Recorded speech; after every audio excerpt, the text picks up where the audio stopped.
Voici le femme que Dieu a sélectionné. En ce matin, il vous amène jusqu'à lui. Il vous amène. Regardez-lui. De là où vous êtes assis, de là où vous êtes à vos places, vous ne pouvez tenir. On résiste à sa présence. On résiste à la présence de Dieu. Voici le femme qui va commencer à prier. De là où les gens, voici les gens qui vont commencer à adorer. Voici le femme qui va commencer à prier. De là où les gens, il faut rester à ta place. Je vais rester à ta place. Je vais rester à ta place. Je vais rester à ta place. Je vais rester à ta place. Je vais rester à ta place. Je vais rester à ta place. On t'appelle jusqu'à devant la suite. Jusqu'à devant de lui. Jusqu'à devant de lui. Jusqu'à devant de lui. Jusqu'à devant de lui. Jusqu'à devant de lui. Jusqu'à devant de lui. Jusqu'à devant de lui. Jusqu'à devant de lui. Jusqu'à devant de lui.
Yes,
Mets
la gloire.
fidèle. Il dit de te rappeler que j'ai même voulu donner la vie. J'ai passé par les accidents, j'ai passé par la maladie, j'ai passé par les situations terribles. Mais Jésus t'a permis de vivre. Alors cela t'a amené à savoir que Jésus-Christ est fidèle. Et il règne. Et il règne. Cette grossesse que tu portes, si tu la portes, tu mourras. Cette grossesse que tu portes, si tu la portes, tu mourras. Cette grossesse que tu portes, tu la portes, tu mourras. Parce que l'autre t'a parlé, tu n'as pas écouté. Tu n'as pas écouté. Tu n'as pas écouté. Ah, tu as la pensée. Il faut penser d'aller avant toi. Tu le fais. Tu mourras.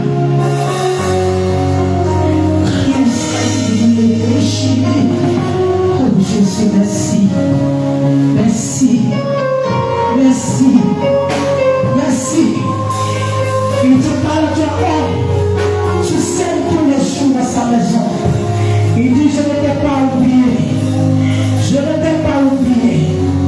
Le temps de tes bénédictions n'est plus loin. Le temps de tes bénédictions n'est plus loin. Tu vas moissonner ce que tu as semé avec abondance. Avec abondance. Avec abondance. Avec abondance. Tu vas moissonner ce que tu as semé. Il dit la sécheresse ne connaîtra pas ta maison. La sécheresse ne connaîtra pas ta maison. La sécheresse ne connaîtra pas ta maison. Voici.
Et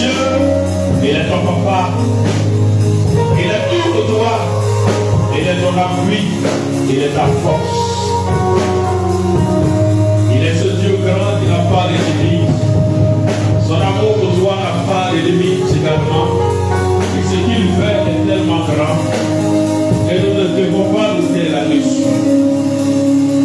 on dit merci à ce Dieu grand. Merci Père. On s'assoit tout doucement.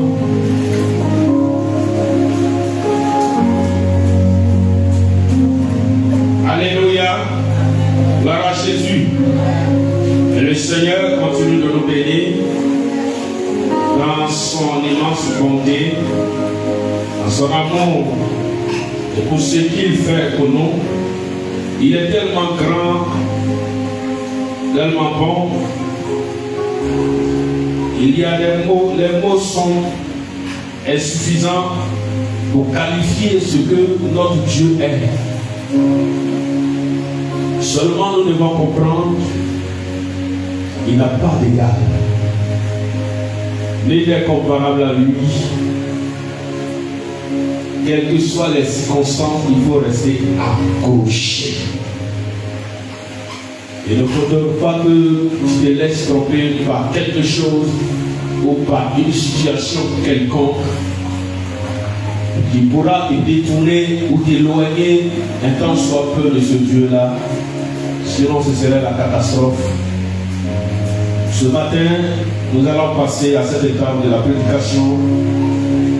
Le thème, c'est « Dans ma détresse, j'ai crié au Seigneur Jésus et il m'a secouru. » Dans ma détresse, j'ai crié au Seigneur Jésus et il m'a secouru. Nous allons prendre quelques passages que nous allons lire. Vous voyez, Dieu a une manière de changer les choses. Le moment prophétique, c'est ce que nous avons fait dans l'esprit du ministère. À certains, ils viennent, ils veulent toujours suivre les articulations. J'attends telle articulation, pour telle articulation, je suis passif. J'attends tel moment pour pouvoir être bien actif. Je le dis tous les jours, toutes les articulations d'un culte sont à prendre au sérieux. Nous ne devons pas les négliger. Nous ne devons pas les négliger. Du début jusqu'à la fin. Apprends ta Bible dans le livre de Psaume. Psaume 118, versets 5, 7 et 17. Psaume 118, les versets 5, 7 et 17. Du sein de la détresse, j'ai invoqué l'Éternel. L'Éternel m'a exaucé, m'a mis au large. Verset 7. L'Éternel est mon secours. Je me réjouis à la vue de mes ennemis. Au 17. Je ne mourrai pas, je vivrai. Je raconterai les œuvres de l'Éternel. On va prendre un autre passage. Psaume 37, verset 39. Psaume 37, verset 39.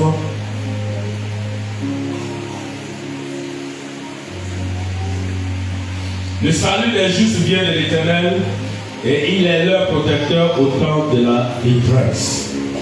Et il est leur protecteur au temps de la détresse. On reste dans ce même livre de Psaume. On va maintenant au chapitre 46, les versets 1 et 2. On va lire le verset 2. Psaume 46, verset 2. Dieu est pour nous un refuge et un appui. Un secours qui ne manque jamais dans la détresse. Un secours qui ne manque jamais dans la détresse. Dans le même livre de Psaume 50, verset 15, que beaucoup connaissent. Et invoque-moi au jour de la détresse, je te délivrerai et tu me glorifieras. On va prendre un autre passage de Psaume. Jérémie 16, verset 19. Jérémie 16, verset 19.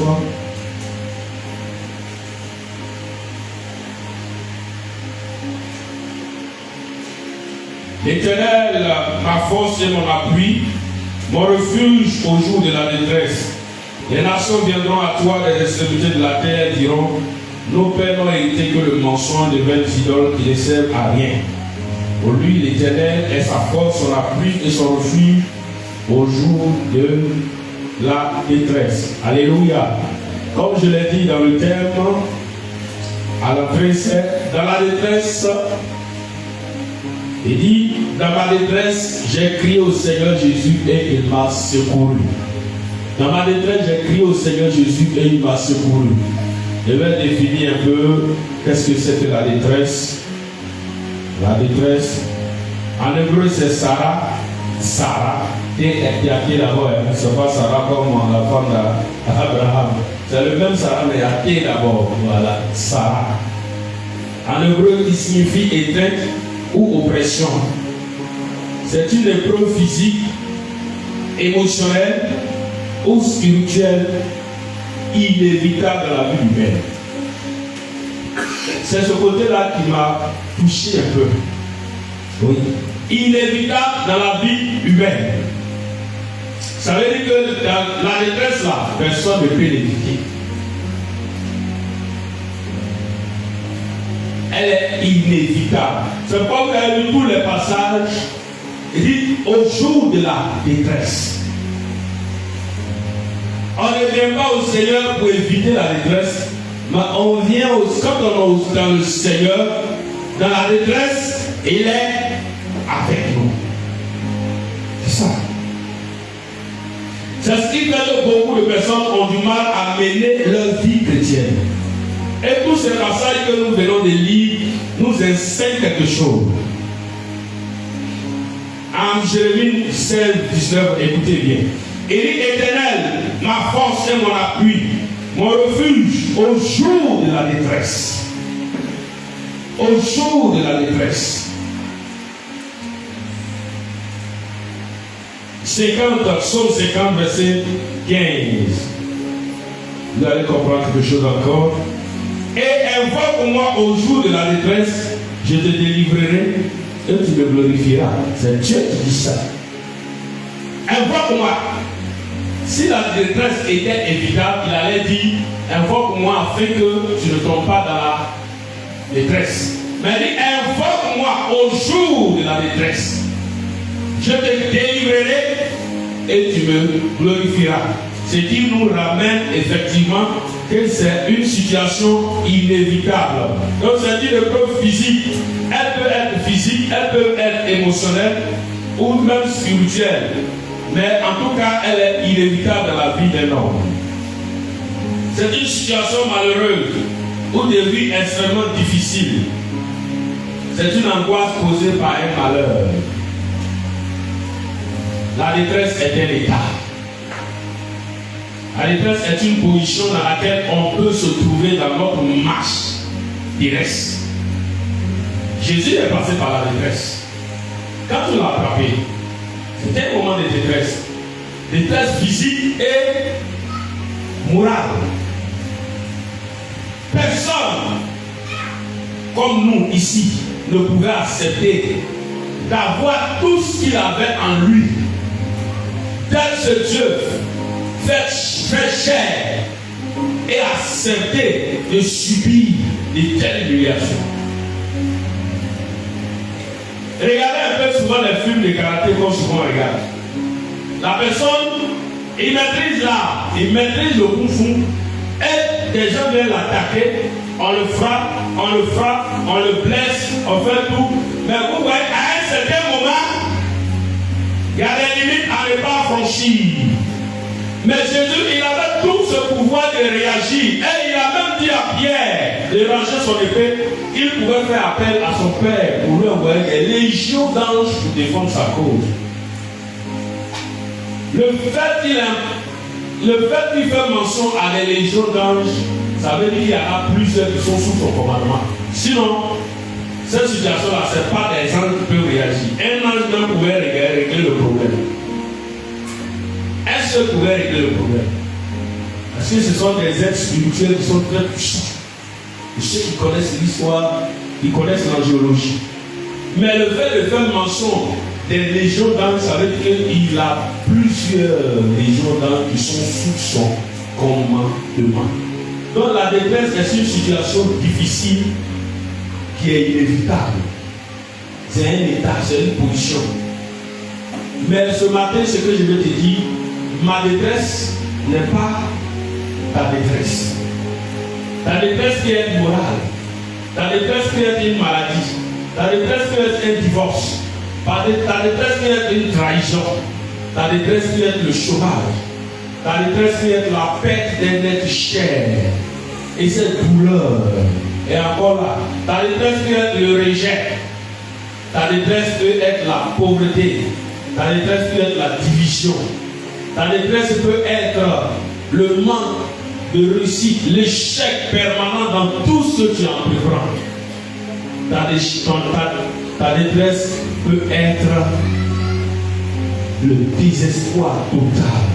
Et il y en a dans la détresse qui sont prêts à mettre fin à leur vie.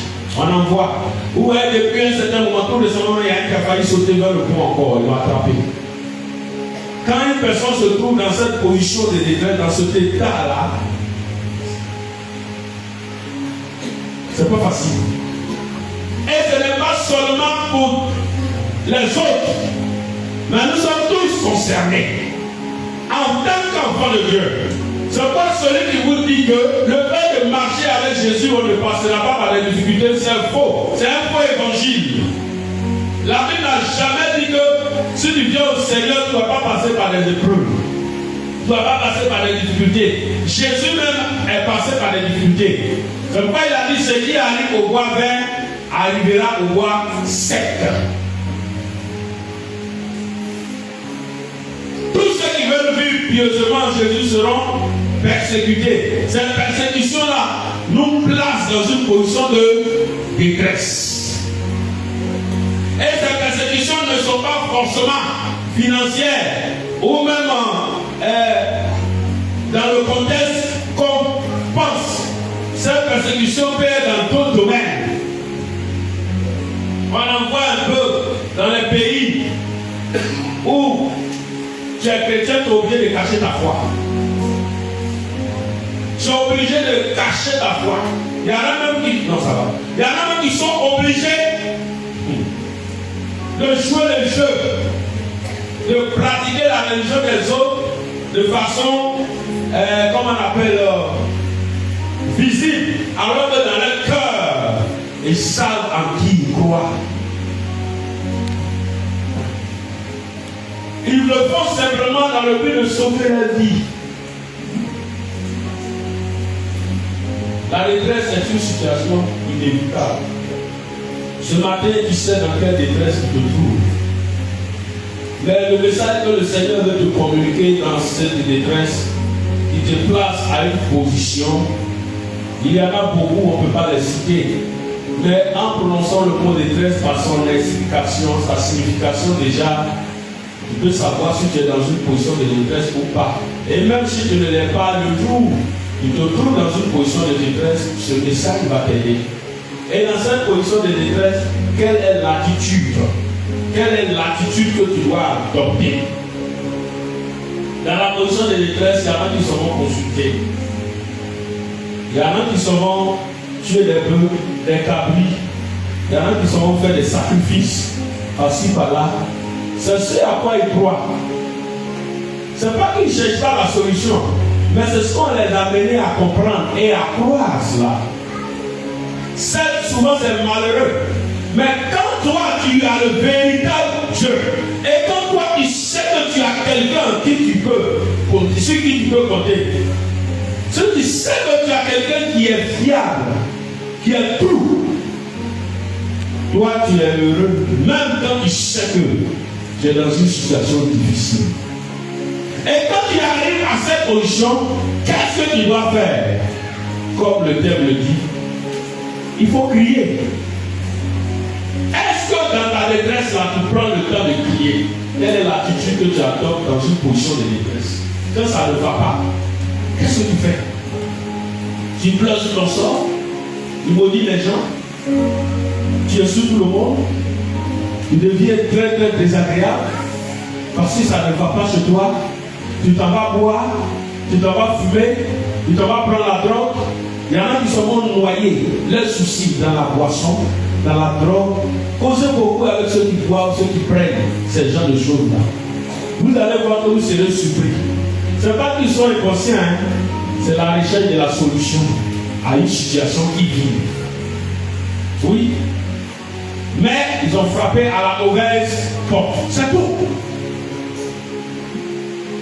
Vous allez voir, il y a des gens qui ont des soucis permanents. Ils sont vont noyer ces soucis-là dans l'alcool. Mais ce qui est malheureux, c'est que lorsque l'effet de l'alcool, qui est passager, passe, il se retrouve avec plus de problèmes que ce qui les a amenés à aller boire. Parce que là encore, il vient de dépenser son argent et pendant son état d'ivresse, il peut même commettre des bêtises.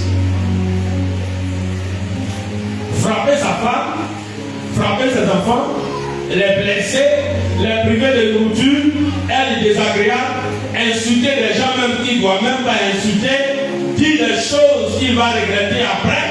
Et quand après l'effet de la boisson passe, on lui dit que tu as dit telle chose à telle personne, il a honte.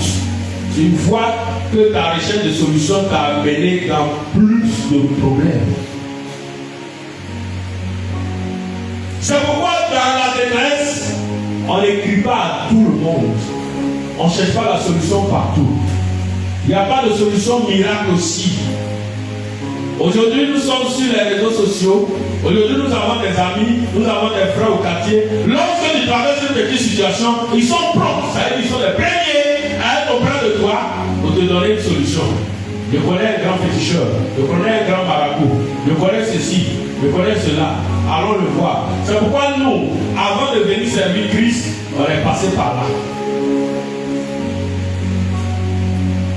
Chez nous au village, ceux qui nous connaissent, avant qu'un féticheur arrive dans le village là, c'est chez nous, nous avons hébergé.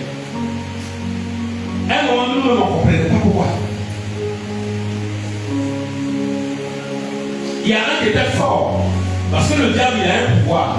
C'est le fait de ne pas reconnaître le pouvoir du diable qui nous fait croire que tout pouvoir appartient à Dieu. Donc quand on voit les gens faire des merveilles, on pense que c'est forcément Dieu. Dieu n'est pas dans tout. On a connu les féticheurs. J'en ai connu plein. Ils vivaient chez nous à la maison. Ce qu'on appelle les combien. Il y en a même, ils viennent aussi, c'est les marabouts. On les a connus tous. Je vous dis que votre solution ne se trouve pas là-bas. Oui. Parce que nous, on a essayé.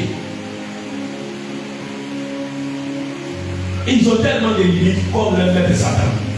Mais le seul qui n'a pas de limites, c'est celui que je vais présenter à la fin. C'est ça. On a un. Je ne veux même pas loin. Moi-même, ma propre tante. Et que la grande soeur de mon papa, elle était assise couchée là-bas. Pour ceux qui l'ont connue, elle avait l'esprit de Mamou Wata à une certaine dimension, pas possible. La vieille était au sommet de sa gloire. L'argent, quand on dit l'argent n'est pas un problème pour elle. Quand elle va acheter les pailles, c'est pas ça, c'est les cantines, les malles. Elle achète et puis on envoie à la maison. On loue voiture pour venir déposer à la maison. La vieille est au sommet de sa gloire. Remaniement ministériel, élection, les voitures sont alignées chez elle. Nos hommes qui étaient avec nos grands frères qui vivaient avec elle là. C'est François qui est ici, le chanteur là. Il était tout le temps à la maison. C'était dans le même quartier. C'est là-bas. La vieille était au sommet de sa gloire. Quand elle va au village, on ne peut même pas la toucher. Elle avait l'esprit de Mamou Wata, pas possible, à un niveau élevé. L'argent. Mais si je vous dis comment elle a terminé sa vie, ça fait pleurer. Et lui on dit, parce que souvent, quand il frappe à la porte pour chercher une solution, le diable, ce qu'il te demande là, c'est là se trouve le piège. Le diable lui a tout donné, mais lui a dit tu n'auras pas d'enfant.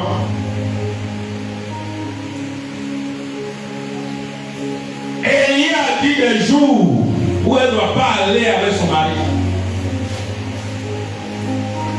Et il y a des gens qui courent derrière Mamou Wata. La plupart de ces personnes-là, il y a des gens qui ont fait des communautés, même qui sont cachés dedans. C'est Mamou Wata qui est derrière. Et ils ont des chambres secrètes. On ne rentre pas là-bas. Et ils ont des alliances avec Mamou Wata. Ils prospèrent. Les gens les voient. Souvent nous sommes là, nous les envions. Vous-même, souvent, quand vous avez des problèmes, ils vous font des propositions. Alors, on va t'envoyer à la plage. On va aller te laver là-bas. À minuit, on va aller te laver. À SN. Elle va te faire bain à minuit, à la plage, nu. Jésus n'a pas lavé quelqu'un nu à la plage, nu.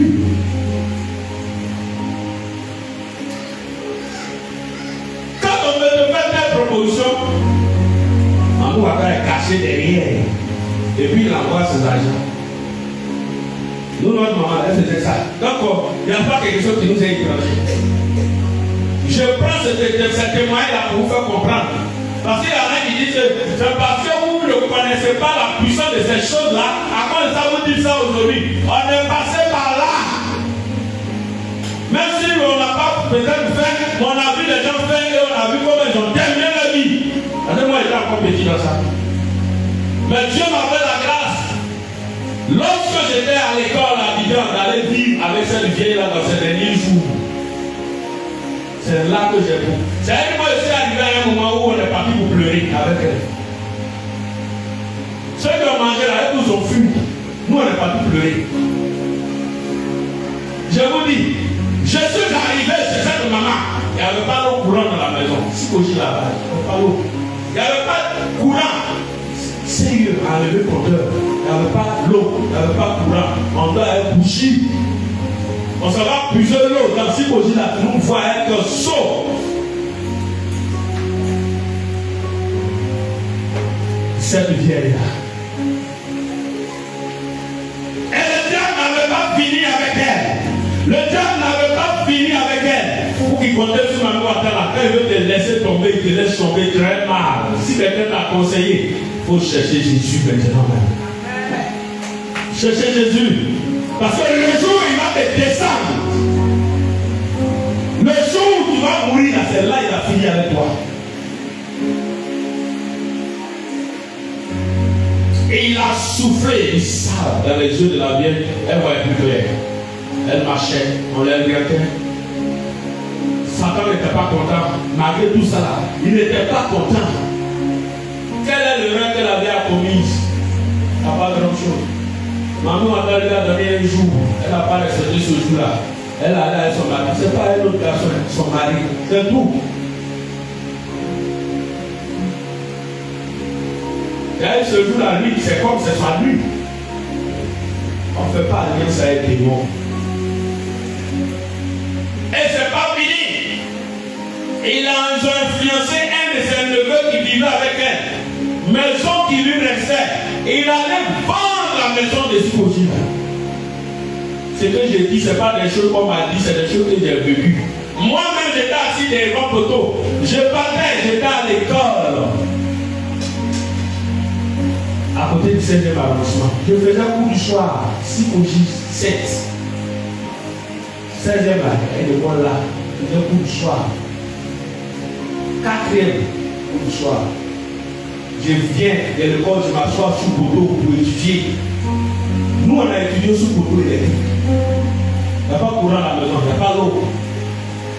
C'est même pas sûr que tu vas manger. On fait 2 jours, 3 jours, on ne mange pas. La vieille, là, c'est un seul médecin qui était au CHU de Cocody. Il était resté en contact avec elle. Pour lui envoyer, pour nous envoyer souvent des imams à manger. Elle était plus que millionnaire. On s'en va vendre la maison, son neveu s'en va vendre la maison. Il ne lui dit pas. Le nouveau acquéreur, il vient nous trouver.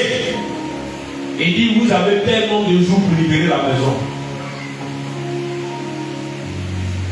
Il vend maison, il prend l'argent et s'en va acheter une voiture. On vend une voiture pour acheter une maison, lui il vend maison pour acheter une voiture. Si c'était pour faire taxi, non. Je dis devant grand frère, il dit, moi j'ai ouvert les grands. Il dit, tu travailles où et puis tu vas ouvrir la voiture. Il dit, je ne vais pas aller mal. Et il a loué une voiture, il a pris la vieille, il allait la déposer au village. Un jour, moi j'étais là dans mon école de cours du soir, voilà quelqu'un qui vient, on dit, bon, monsieur, à partir d'aujourd'hui, vous sortez de la maison ne vous appartient plus. J'ai pris mon sac de collégien, il n'y avait pas grand chose. Il n'y avait pas de transport même pour payer. On avait une maison familiale à Nyambo, à Songo. C'était ici. Je connais tous les raccourcis de Yobou, il n'y a pas de transport, il ne peut pas passer par la voie là même pour partir. Voie de Saguiva, il ne peut pas. Il y a plus qu'il faut voir, il y a un raccourci là. Si je sortis dans la maison là-bas. C'est comme ça que j'ai atterri à la cité Bississi. Après avoir été chassé comme un voleur. pendant que cette vieille avait été très riche, très riche. Ils sont allés la déposer au village. Le diable dit, je n'ai pas fini avec toi. Il dit, ouais, Satan est méchant. Elle n'a pas eu d'enfant. Pour aller aux toilettes, elle est obligée de donner 25 francs. 25 francs aux enfants. Les enfants de maintenant. Quand elle appelle, viens, dans ma compagne. Ah, toi, un petit trop. Bon, vous m'excusez du thème. Oui, elle dit ça.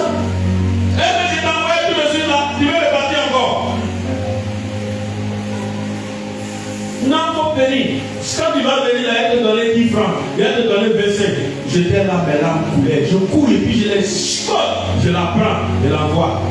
Parce que moi, j'ai vu un peu cette personne-là qui est en train de proposer 25 ou 10 francs à quelqu'un pour l'accompagner au toilette. En son temps, c'est peut-être des députés ou des ministres qui allaient l'accompagner. Aujourd'hui, les enfants refusent. Le diable n'avait pas encore fini avec elle.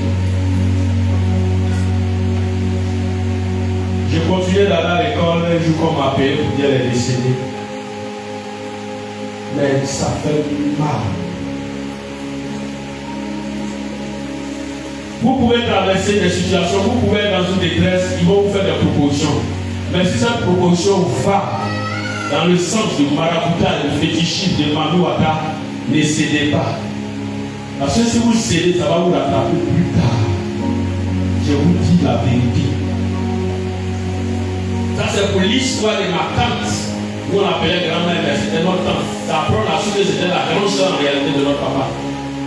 Mais pas grande soeur, mais en famille, dans la famille. Et sans compter les histoires de ces féticheurs qui venaient habiter chez nous. Il y a un là, il avait un pied coupé derrière. Il était celui qui a un seul pied, comment on appelle? Non. Un seul pied. Un seul pied infime. Il avait un seul pied. Mais il danse avec qui? Il était très formidable. Et bizarrement, quand il vient, la première personne qui s'aime le plus, c'est moi. Satan est mauvais, hein? C'est pas moi, je suis là pour nous. Tout ce qu'il faut, il m'appelle. Le monsieur, on est assis là. Il appelle des pygmées. C'est qu'on appelle les lapoires. Il les appelle. Ils viennent. Ils sont dans sa chambre. Ils causent avec lui. Il avait un pied. Ce sont les démons qui ont coupé son pied. Parce qu'il n'a pas obéi à quelque chose. Ils l'ont fait passer par un accident. Ça après, j'ai appris qu'on dit qu'il se convertit au Ghana.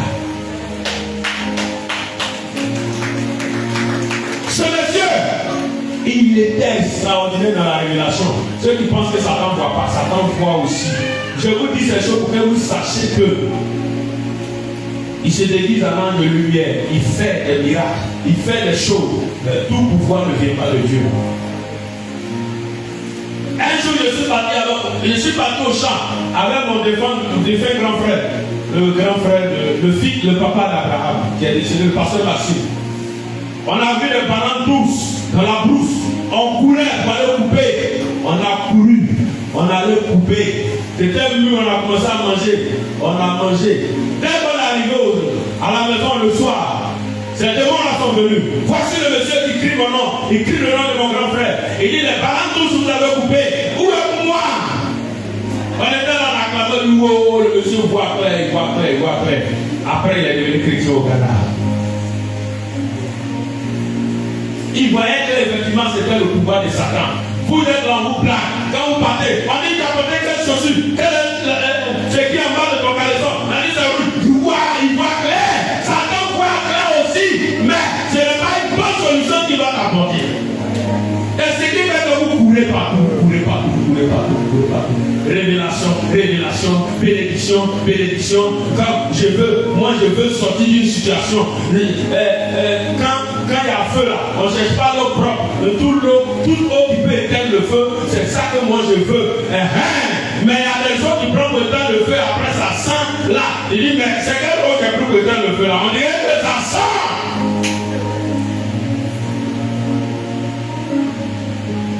C'est là où tu éteins le feu qui va rester là. Le feu est éteint, mais l'odeur de ce qui a pris pour éteindre le feu va t'empoisonner. Ça va te détruire à petit feu.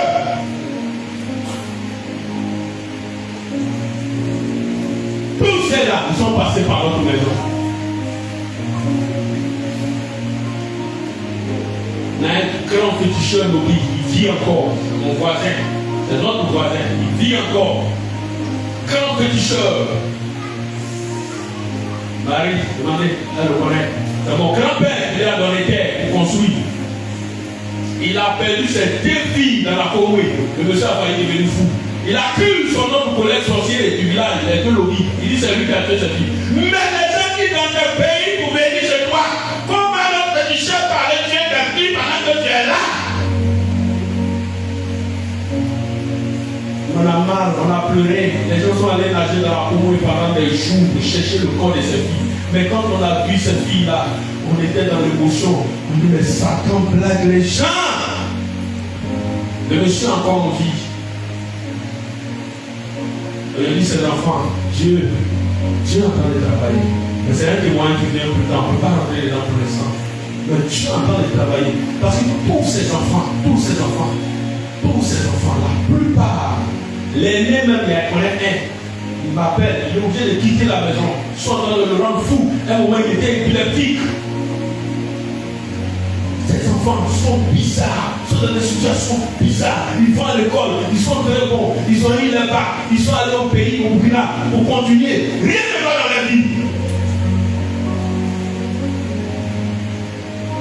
Pourtant, ils venaient le voir, des gens venaient le voir, ils cherchaient la solution. Ce monsieur-là, il ne voyageait pas, c'était un dozo. Si tu vois sa carte de fétiche, ça fait peur. Pourquoi je m'attache sur ces choses? Parce que certains vous blaguent avec ça. Et certains vous font comprendre que c'est parce que le pasteur qui te raconte ça, c'est des choses qu'il n'a jamais vues. C'est des choses qu'il ne sait pas, c'est pourquoi il parle. On sait. Et moi, je n'ai jamais allé le consulter parce que je n'en avais pas besoin. Mon esprit était trop dur avec ces choses. Mais on a vu des gens faire, on a vu des gens étant dedans. On a vu comment ils ont fini leur vie. On raccourcit la série de témoignages. La seule chose, la seule solution qui est sûre, fiable, quand tu te trouves dans un moment de détresse, c'est Jésus. C'est pourquoi lui il a dit, invoque au moi au jour de la détresse, je te délivrerai et tu me glorifieras. Mais est-ce que tu l'invoques? Il n'a pas dit, vous voyez, il y a cette parole s'adresse à plusieurs personnes. Beaucoup pensent qu'il faut forcément être chrétien pour invoquer le Seigneur. Non, Jésus est pour tout le monde. Il est l'alpha et l'oméga. Il est le premier et le dernier, le commencement et la fin.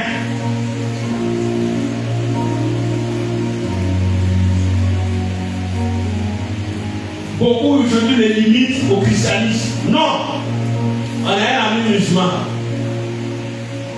Un ami, il est au village. Il dit quand il donne la nuit, on le poursuit. On le poursuit. On le poursuit. Chaque fois, on veut l'attraper. Mon grand frère, pasteur Maxime Mori, a dit le jour on te poursuit encore. Il faut dire au nom de Jésus. Il a dit comment après, je suis pas chrétien. Il faut dire, est-ce que toi de poursuivre là? Tu as dit non, où tu es là et puis on t'a laissé. Bon, je ne vais pas rentrer dans certaines choses, mais on va te donner une solution qui va t'aider. Et il a compris. Parce que dans la il est fatigué. Il est fatigué. Nous, on sait ceux qui faisaient ça, mais on ne pouvait pas le dire. Elle a fait de sorcellerie quand ta famille est impliquée dedans. Quand la famille de quelqu'un est impliquée dedans, il faut être prudent. Voilà quand le poursuivait la nuit encore, il a crié au nom de Jésus, la personne est tombée. Et puis il s'est arrêté, il dit,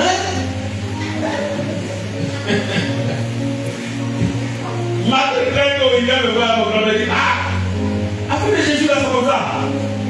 Quand il est dit au nom de Jésus, il est venu là, et puis la personne est tombée. Il a disparu, il est tombé, il a disparu, comme dans le film Niga là. Et puis, il y a vu comment Jésus est bon. Jésus là, c'est comme les chrétiens seuls. Quiconque prononce le nom du Seigneur, il va agir. Mais pour qu'il soit encore efficace, pour qu'il puisse se faire, il faut que tu sois son enfant. Parce que nous sommes tous créatures de Dieu, mais nous ne sommes pas tous enfants de Dieu. Et même quand nous venons tous au Seigneur. Et quand même, bien que nous sommes enfants de Dieu, nous devons être aussi tous fils ou filles. Nous ne sommes pas tous filles ou fils, qui est encore un niveau.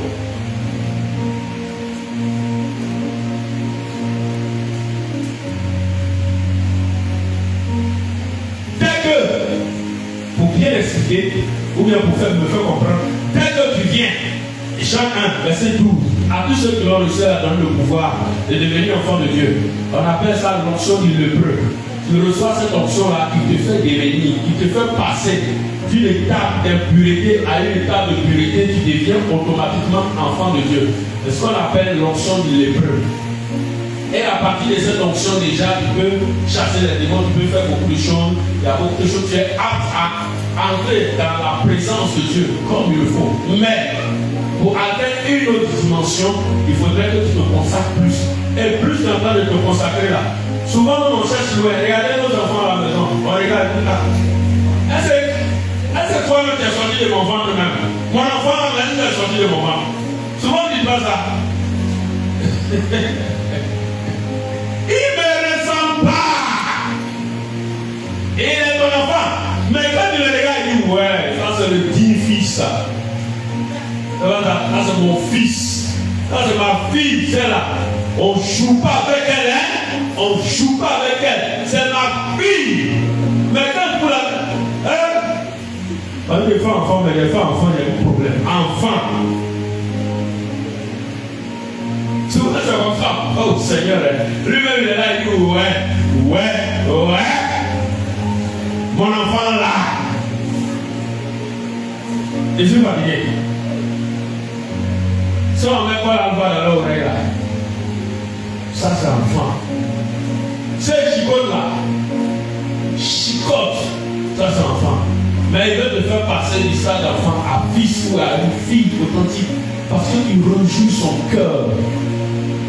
Vous dites que la solution réelle se trouve en Jésus. Mais lorsque tu te trouves dans cette situation ou dans un moment de détresse où tu ne sais avec qui aller, tu as essayé partout, peut-être tu m'écoutes, tu me suis, tu as essayé partout, viens à Jésus, tu vas voir. Moi, le thème que j'ai pris là, c'est de moi-même ça. Dans ma lettre, j'ai crié au Seigneur Jésus et il m'a secouru. Les sorciers m'ont fatigué.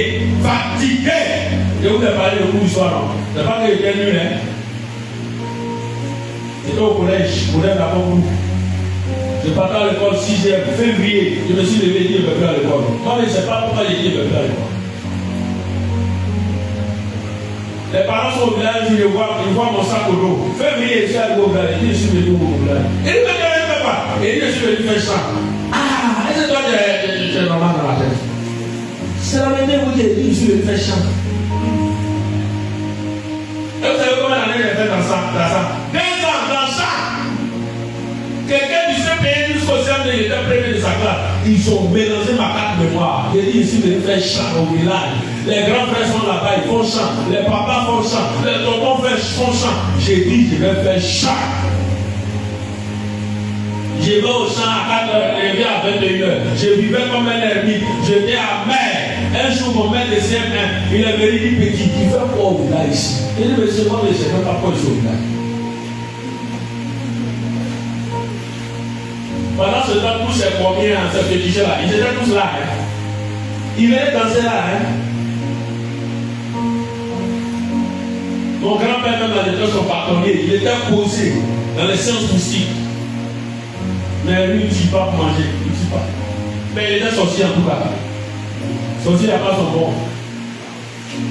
Parce qu'il a dit qu'il nous protégeait. Mais dans ça, il a laissé quoi, il dit de m'asseoir à côté de lui. Il y a eu une petite lueur d'espoir, un petit espoir. Il y a une église évangélique qui venait d'arriver dans le village. On a profité. On a mis notre pied dedans. On avait un pied dedans, un pied dehors. Mais les premiers moments, le zèle. Quand quelqu'un se convertit nouvellement, c'est ça qui nous a sauvés. Notre conversion de moment. On prend tout. C'est nous-mêmes, on s'en va ouvrir porte. C'est nous, on parlait. C'est nous, on fait tout. J'ai repris les études sans que les sorciers sachent de quoi il s'agit. Vous voyez qui est la solution? C'est Jésus. Ça veut dire que si je n'avais pas connu Jésus en ce moment-là, je n'allais pas reprendre les études. Je vous dis la vérité. Il n'allait pas reprendre. Je reprends les études, quelqu'un qui était brillant, qui était au collège, il y a quelqu'un qui pouvait être à l'école. Il n'y en a pas. Seul m'inscrit au cours du soir, il y en a un cours du soir.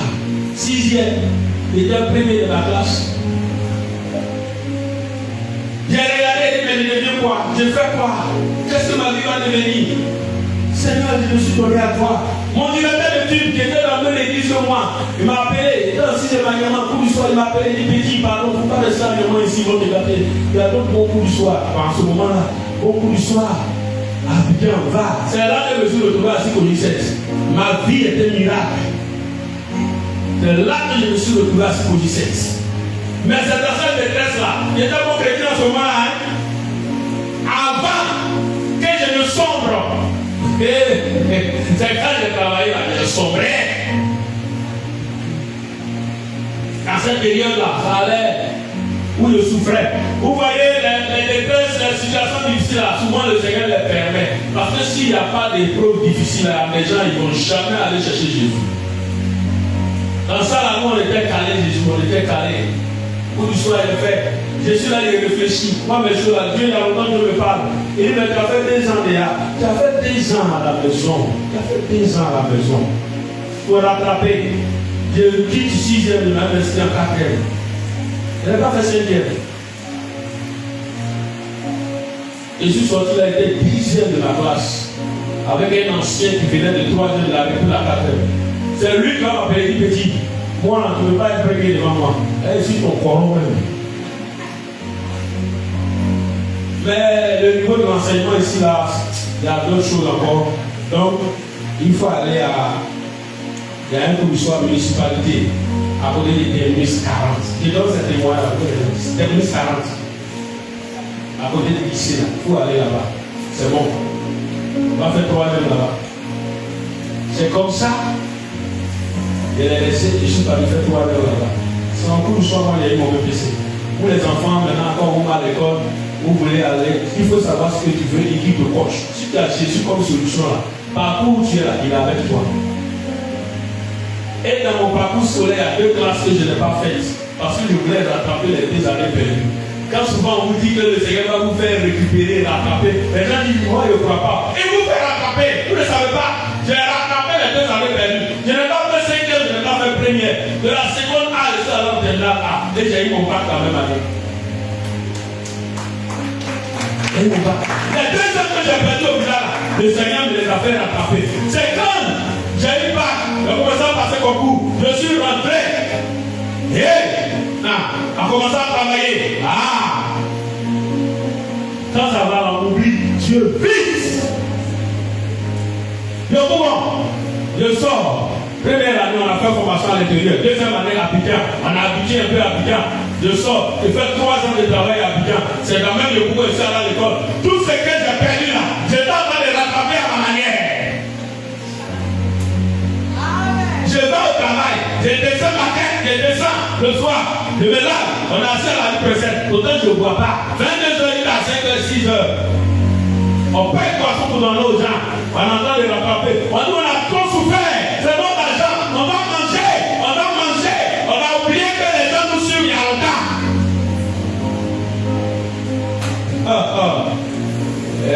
Le Seigneur va régler mon horloge. Dans la détresse, ce message est un témoignage parce que par les témoignages, vous allez bien comprendre.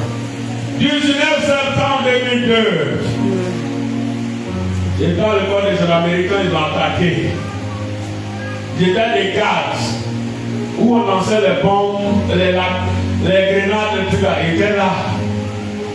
Là.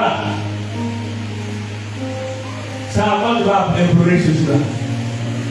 C'est là que ma carte de voix va être réinitialisée. On était au poste de garde. Il y en a qui sont dans les champs là-bas. Nous, on était au poste de garde. Les gens se sont mis en haut. Ils tirent dans la cour. On ne peut pas avancer pour aller où il y a le mât. On est là. Donc ça, là, il y a un seul qui peut te sauver. C'est pas Dieu. Je vous dis la vérité. Où on est couché, on ne peut pas reculer, on ne peut pas avancer. Les gens cherchent à rentrer. Il dit, nous tous, nous sommes là. C'est nous, on prend le coup. J'ai fait une prière au Seigneur, c'est là que je vais redevenir chrétien. Dans ma détresse, j'ai crié au Seigneur et il m'a secouru. J'ai dit, Seigneur, je sais que je suis ton enfant. Ça, je suis petit, mais je sais que je suis ton enfant. Parce que mon parcours là, tu étais toujours avec moi, mais j'ai été méchant, je l'ai oublié. Mais là où je suis couché là, si tu m'as envoyé dans ce coin là, ce n'est pas pourquoi je meurs. Parce que si je meurs, ton nom ne sera pas glorifié. Jésus-Christ de Nazareth, sauve-moi.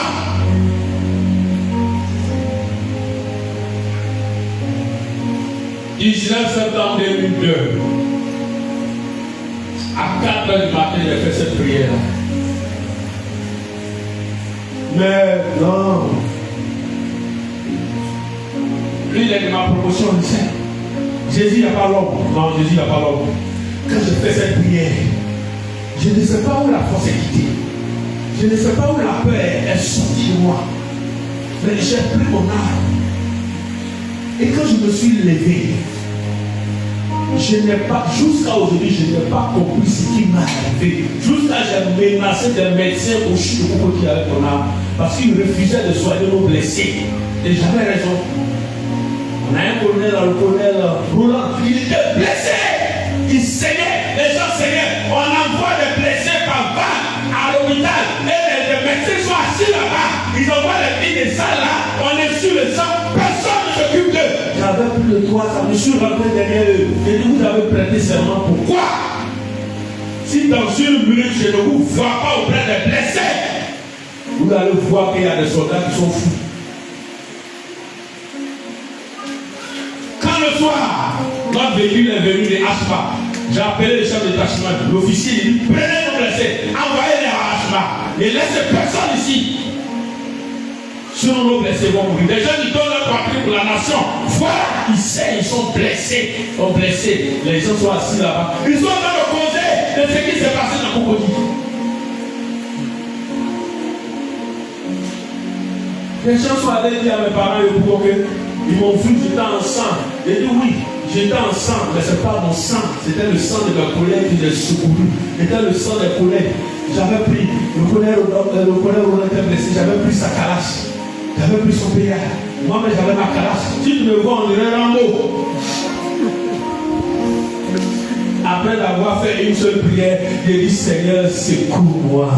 J'étais sur pied jusqu'à. C'est là que j'ai compris que le Seigneur, c'est le vrai secours.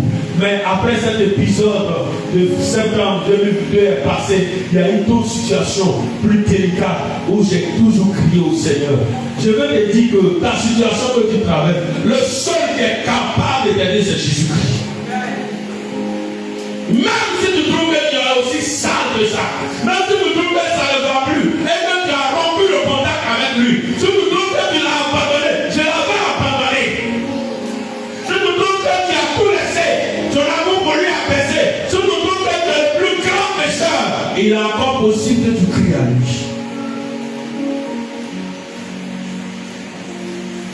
Parce qu'il est celui-là qui te connaît. Il est celui-là qui est miséricordieux. Il est celui-là qui a l'amour. Il est celui-là qui te comprend.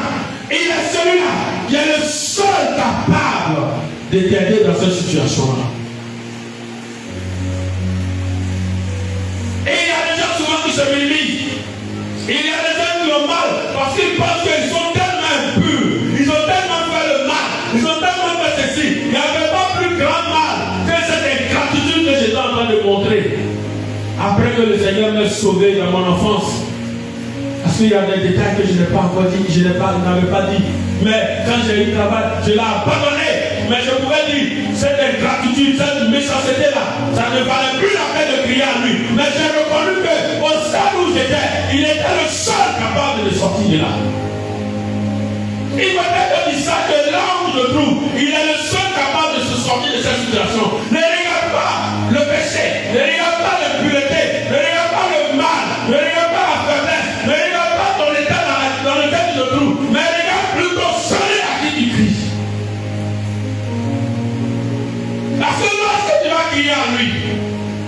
va te transformer. Il va te transformer. Il va te transformer. Une année, je passais un concours professionnel et j'ai dit Seigneur, aide-moi. Parce que tu as été avec moi depuis que je suis rentré dans ce corps-là. Quand j'écris à toi, tu fais. Et dis, toi, tu parles de quand tu étais dans ce corps. Mais moi, je parle de quand tu étais dans le ventre de ta maman.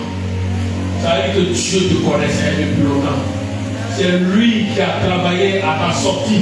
C'est lui qui t'a pris dans ton enfance. C'est lui qui a fait pour que tu sois là aujourd'hui. Tu ne dis pas que tout ce que tu fais, il ne voit pas. Il sait, mais ce n'est pas la qualité de ta vie passée qu'il regarde. Il regarde là où tu te trouves et quelle est la solution que tu attends de lui. Il regarde quel est le besoin réel. Il regarde quelle souffrance que tu es en train d'endurer actuellement. Il regarde quelles sont les situations qui sont en train de t'assaillir actuellement. Tu peux avoir crié à certaines solutions. Tu peux avoir crié à certaines personnes. Tu peux avoir cherché le secours par-ci par-là. Mais je te dis que le véritable, le meilleur, c'est Jésus-Christ. C'est pourquoi mon message a été rempli de témoignages. Pas qu'on est fier, on veut s'enorgueillir. Non, ce n'est pas même des sujets d'orgueillissement ou d'orgueil. Ce que je dis, c'est des sujets qui font pitié. Quelqu'un que Dieu aide, il abandonne. Quelle est gratitude. Mais je suis en train de vous montrer que malgré que j'avais été ingrat, il m'a ramené à lui. Malgré la situation dans laquelle tu te trouves, il est capable de te ramener à lui. Il suffit seulement de là où tu te trouves et que tu cries à lui. Il va voir, il va te secourir. On dit Dieu est le seul secours. Le secours de l'homme n'est que vanité. Le secours de l'homme n'est que vanité. Ce jour-là où j'étais couché, c'était entre moi et le Seigneur. Il n'y avait pas d'homme à côté de moi pour me sauver. Mais lorsque j'ai crié à lui, le miracle qu'il a produit dans ma vie, ça m'a aidé. Ça m'a aidé. Et après ça, j'ai eu des chutes, j'ai eu des moments de faiblesse, mais chaque fois j'ai crié à lui. Vous voyez, c'est pas plus pour le Seigneur, c'est pas comme pour le monde, c'est pas comme les féticheurs, c'est pas comme les marabouts. À chaque fois qu'on va repartir, il y a d'autres choses qui vont te demander des sacrifices, que tu ne pourras plus. Mais Jésus, quand ça ne va pas, tu reviens, tu cries, il t'accepte, tu ne payes rien. C'est pourquoi quand nous dépensons pour le Seigneur, nous sommes fous. Parce que cet argent-là, si on était dans le monde, on allait mettre dans des choses inutiles. Dans des sacrifices faits, des bœufs, des moutons, des cabris, des personnes. Il y a des gens qui sont aujourd'hui obligés de livrer leur maman, leur papa, leurs enfants. Quel sacrifice! Moi, je n'ai rien donné. L'argent, si Dieu m'a béni, le peu que j'ai eu là, si je mets à sa disposition, on trouve que je dépense, on trouve que je suis ceci, on trouve que je mets tout l'argent dans l'œuvre de Dieu, on trouve que ceux qui font sacrifice humain pour avoir, et ils mettent l'argent dans quoi? Et ils mettent quoi dans quoi? C'est parce qu'ils ont des oreilles pour les écouter. C'est pourquoi les gens les écoutent. Aujourd'hui, même si je travaille et que je donne 90% de mon salaire à Dieu, est-ce qu'il ne mérite pas? J'ai dit, est-ce qu'il ne mérite pas? Il mérite même plus de 100. Si il lui donne tout même là, c'est bon.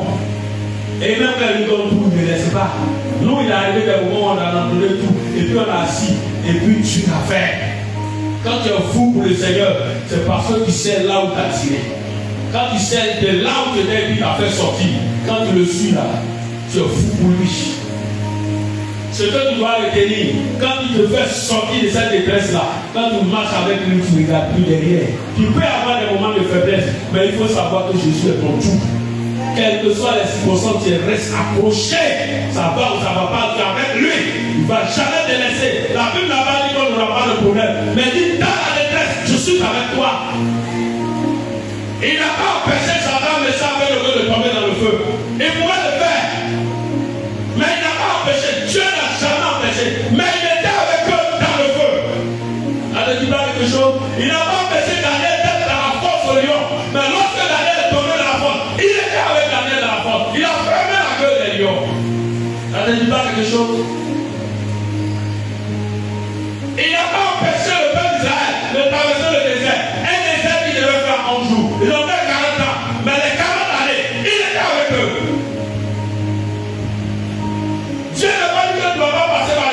situation. Mais il dit que dans cette situation, il sera avec toi. Si ton Dieu, le Créateur, le Père, le Roi, le Saint, l'ancien état, le tout, il est avec toi dans cette situation, toi tu as quoi de lamenter?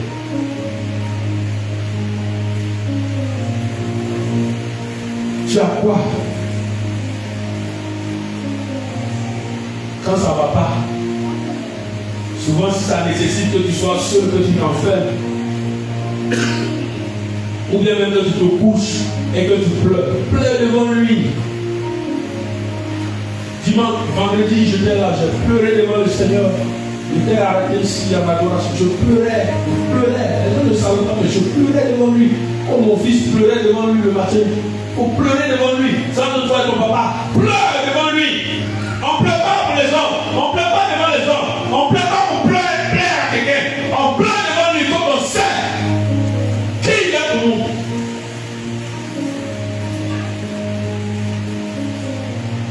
Il y a une manière de dire je suis enfant, je suis petit, je ne suis rien sans toi. Parce que ça encore c'est de l'humilité, de s'approcher de Jésus. Parce que quand tu penses tout connaître, quand tu penses tout avoir, quand tu penses te suffire, quand tu penses trouver la solution à tes propres mots, alors que le spécialiste, l'expert, le créateur, il est là. Tu vas te détruire toi-même. Quelle que soit la situation que tu traverses, il faut crier au Seigneur. Tu vas voir.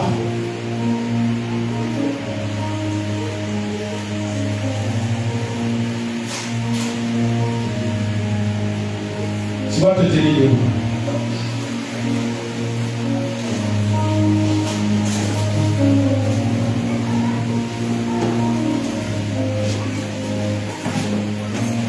Tu vas dire Seigneur, je te demande pardon pour toutes ces fois où, lorsque j'étais dans la détresse,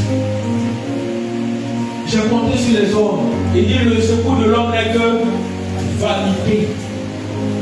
J'ai compté sur ma propre force. J'ai compté sur ma propre spécialité. J'ai compté sur les mensonges ou les erreurs des gens. Donc aujourd'hui, par ce message, tu me dois comprendre que le seul secours, c'est toi. Le seul à qui il doit crier, c'est toi. Tous ces temps d'égarement, il y en a même qui sont allés prendre des choses, c'est des choses encore. Il y en a, ils ont des amulettes. Il y en a, ils ont des choses qui ont accroché devant la porte. Il y en a, ils ont des canaries. Le fétiche, il ne faut pas les canaries pour mettre les médicaments dedans pour les laver, c'est différent. Il y en a, ils ont pris de ces bagues-là. Et ils ont ça encore, ils ont des bagues. La seule bague que nous portons, c'est de l'alliance. Il y en a, ils ont des amulettes autour des reins. Il y a des femmes qui étaient en manque d'amour, qui avaient des soucis. Ils sont allés prendre ces choses-là, qui sont encore sur eux. C'était dans un moment de détresse. Il y en a dans la détresse qui ont prononcé des paroles pas possibles, qui ont dit des choses pas possibles. Tu vas prendre le temps de te repentir. Tu dis Seigneur, pardonne-moi. Ces moments de détresse là m'ont fait dire des choses. Il y en a qui n'ont pas le voir forcément avec les choses, mais ils ont dit des choses, ils ont insulté Dieu, ils ont insulté les serviteurs de Dieu, ils ont insulté les églises, ils ont insulté les pasteurs. On a vu récemment, quand certains hommes de Dieu ont donné des révélations, on n'a pas compris, il y a des gens qui ont insulté les hommes de Dieu, il y a des gens qui ont insulté les églises. Tout ça, c'est un péché. Tu vas prendre le temps pour demander pardon au Seigneur. En plus le Seigneur. Voilà Dieu, demande pardon. Seigneur, dans un moment de désespoir, dans certaines faiblesses, j'ai cru que c'était fini. Comme Jean, je croyais. Mais il est arrivé à des moments où j'ai eu affaibli, ou a dit des choses qui ne sont pas forcément bonnes, des plaintes, des murmures, des lamentations, des choses que je ne veux pas faire, parce que j'attendais quelque chose peut-être que je n'avais pas reçu. Mais Seigneur, par ce message, je nous parle à tous, et tu m'appelles l'historique de ma vie, et de toutes ces situations par lesquelles je suis passé, et le secours je suis un miraculeux. Un miraculé. Tellement tu as fait. Ce n'est pas parce que je suis juste. Ce n'est pas parce que je suis parfait. Mais c'est par plus grâce et par amour pour moi. Ce matin, Seigneur, quand je cherche ce regard, voyant ton amour, voyant cette grâce, voyant cette grande patience de ta part. Oh Seigneur, je ne peux que te dire merci. Merci pour ma vie. Merci pour mon foyer. Merci pour mon épouse, pour nos enfants. Que ce soit, Seigneur, biologique, que ce soit dans la foi, tous ces fils et toutes ces filles que tu nous as donnés, tous ces enfants, Seigneur, toutes ces personnes, Seigneur, tous ces collaborateurs, tout ce peuple merveilleux, tout cela, Seigneur, qui ont été là. Seigneur, quand je vois que tu es amour, tu es tellement fidèle. Comment ne pas t'élever? Comment ne pas te magnifier? Comment ne pas t'exalter? Malgré cela, Seigneur, il nous arrive de flancher, de faiblir, de maugréer, de nous lamenter, de nous plaindre. Oh Seigneur, je te demande pardon. Je supplie, Seigneur, pour nos insouciances, pour nos folies, pour nos méchancetés, pour nos ingratitudes, Seigneur. Aide-nous à être comme tu veux. Aide la personne que tu veux que je sois. Aide la personne que tu veux que nous soyons, Seigneur. Toute la gloire te revienne. Merci Père pour ton amour. Merci Père pour ta fidélité. Merci Père pour cette grâce. Merci pour tout ce que tu fais. Et pour ce que tu continues de faire pour ce peuple-là. Toute la gloire te revienne. Tu vas prier encore. Tu vas dire, Seigneur, donne-moi de crier à toi devant n'importe quelle situation, parce que je crois en ton amour, je crois à ton action, je crois en ta promptitude, je crois en ta bonté, à ta volonté de m'aider. Parce que parfois, quand je suis dans des situations, je pense que tu veux me laisser comme ça. Mais donne-moi, devant n'importe quelle situation, que j'ai la sagesse et les idées claires de crier à toi. Prie le Seigneur. Prie le Seigneur. Deviens ne plus prier pour toi. Deviens ne pas déposer les mains. Mais c'est pas la prière que tu vas adresser à Dieu. C'est pas cela. Il verra la sincérité de ton corps. Et ce que tu veux devenir désormais. Seigneur, merci. Merci. Merci. Que désormais, devant toute situation, au lieu de m'occuper, de me plaindre, de me lamenter, Seigneur, que je puisse lever la voix, que je puisse crier à toi, moi et tout ce peuple devant toi, que chacun soit conscient de ce que tu peux apporter, de ce secours, Seigneur, dans tout le moment de détresse, que nous puissions prier à toi, que nous puissions t'invoquer, afin que tu puisses glorifier ton nom.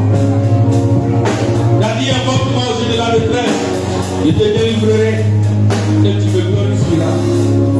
Je veux te bénir ce matin. Merci Seigneur. Merci Père.